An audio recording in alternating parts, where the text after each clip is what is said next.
Event sourcing basically क्या है कि एक पैटर्न है, डिज़ाइन पैटर्न है, और इसमें जैसे आपने अभी लास्ट वीडियोस के अंदर पब्सअप वाली वीडियो में डिस्कस किया था कि किस तरीके से आपस में दो एप्लीकेशन इवेंट्स के थ्रू कम्युनिकेट कर रही होती हैं। तो इवेंट जो सिस्टम है बेसिकली क्या होता है कि एक दूसरे सिस्टम को मैसेजेस भेज रहे होते हैं।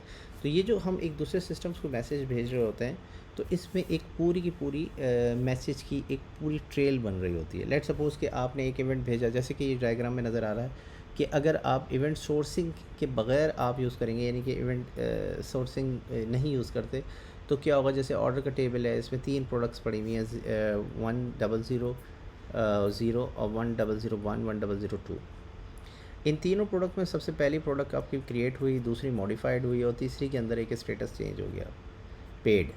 आपको नहीं पता चलेगा कि किस यूज़र ने कौन सी एक्टिविटी परफॉर्म की है। ये तीन के तीन ही रिकॉर्ड रहेंगे। हो सकता है ये रिकॉर्ड कई दफ़ा मॉडिफाइड हुआ, उससे पहले किसी और स्टेट में, उससे पहले किसी और स्टेट में, तो आपको एक लॉग नहीं मिल रही होगी। आपको ये नहीं पता चलेगा कि किस यूज़र ने आके इसका स्टेटस को चेंज किया है।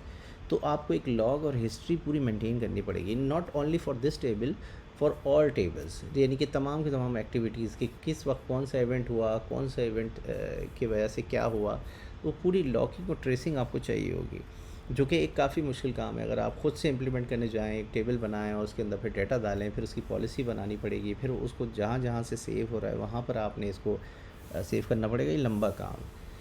तो इसी तरीके से इवेंट सोर्सिंग जब आप कर लेते हैं तो क्या होता है कि वहाँ पर इवेंट जनरेट हो रहे होते हैं, वहाँ आप इवेंट की टाइप दे रहे होते हैं, और उसके बाद जो भी आपके पास पे लोड होता है, उस पे लोड की सारी इन्फॉर्मेशन यहाँ आ रही होती है। जैसे कि इस डायग्राम में नज़र आ रहा है कि जब आप इवेंट लॉग उठाएंगे तो उसके अंदर पूरी लॉग्स आ रही होंगी कि कौन से मैसेजेस कब कब प्रोपोगेट हुए। इसमें यूज़र डिटेल भी होती है, इसमें डेट टाइम भी होता है, वो हमने शो नहीं किया, लेकिन बेसिकली इस तरीके से काम कर रहा होता है।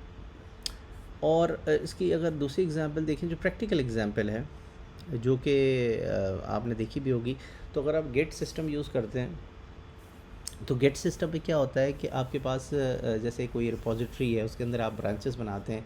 ब्रांचेस के बाद फिर आप उस ब्रांच के अंदर कमिट्स कर रहे होते हैं, तो हर यूज़र कमिट्स कर रहा होता है, ठीक है। उसके बाद फिर हम उसको मर्ज कर रहे होते हैं।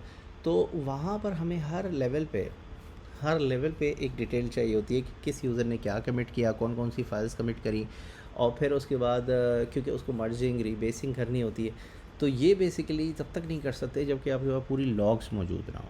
तो जो आप इवेंट सोर्सिंग सिस्टम बनाएंगे, इम्प्लीमेंट करेंगे, तो क्या होगा कि उसमें आप डिटेल डालेंगे। जैसे इस डायग्राम में नज़र आ रहा है कि एक हैश बनाया और उसने पहला कमिट किया जो कि हेड लेवल पे था, यानी कि इनिशियल लेवल पे था। फिर आपने एक और कमिट किया तो उसकी एक और हिस्ट्री आ गई, फिर थर्ड कमिट किया, फिर उसकी हिस्ट्री आ गई, फिर आखिर में आपने उसके अंदर कोई और चीज़ें डाली और उसको कमिट कर दिया, तो क्या हुआ, उसकी अलग हिस्ट्री मेंटेन हो गई। तो बिल्कुल इसी तरीके से क्या होता है कि आप जब कोई सिस्टम डिज़ाइन कर रहे होते हैं तो आपने उसकी पूरी ट्रेसिंग और ट्रेवर्सिंग चाहिए होती है, ताकि आप उस सिस्टम को चेक कर सकें कि क्या चीज़ हो रही है। उसके लिए इवेंट सोर्सिंग बेहतरीन है। अब इवेंट सोर्सिंग लगाते कैसे हैं? सिंपली आप लगाते गए, जैसे काफका है या रैबिट एमक्यू है।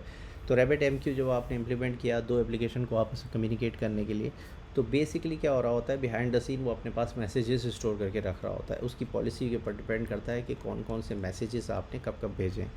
उन सारे मैसेजेस को वो अपने पास स्टोर करके रखता है। आप उससे अपनी कोई भी एप्लीकेशन बना के पुल मैसेजेस कर सकते हैं कि वो आपको एक्सेस दे देगा। तो आपको पूरे इवेंट ट्रेसिंग, लॉगिंग, फिर वहाँ फ़िल्टर लगा लें कि मुझे डेट वाइज दिखाओ, मुझे इवेंट वाइज दिखाओ, मुझे ग्रुप वाइज दिखाओ और यूज़र वाइज दिखाओ, तो वो आप कर सकते हैं। तो बेसिकली वो अपने पास स्टोर करके रखता है, वो रैबिट एमक्यू अपने पास सेव करके रखता है, इससे काफका अपने पास स्टोर करके रखता है।